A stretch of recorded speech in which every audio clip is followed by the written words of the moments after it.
জানতে হবে যে ব্যাংক কি।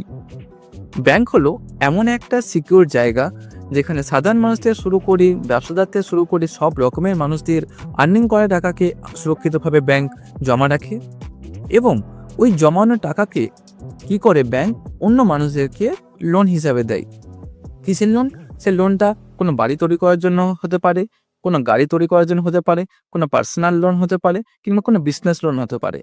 ধরুন আপনার কাছে 1,00,000 টাকা আছে, আপনি ওই 1,00,000 টাকা কোনো ফিক্সড ডিপোজিটে 1 বছরের জন্য আপনি ইনভেস্ট করে রেখে দিলেন।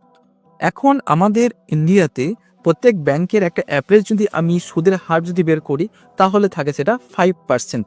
অর্থাৎ আপনি যদি 1,00,000 টাকা ব্যাংকে 1 বছরের জন্য রাখেন, ব্যাংক ঠিক আপনাকে 1 বছর পর আপনার হাতে তুলে দেবে 1,05,000 টাকা। অর্থাৎ আপনি 1,00,000 টাকার উপরে আপনি আরও অতিরিক্ত 5,000 টাকা পেলেন।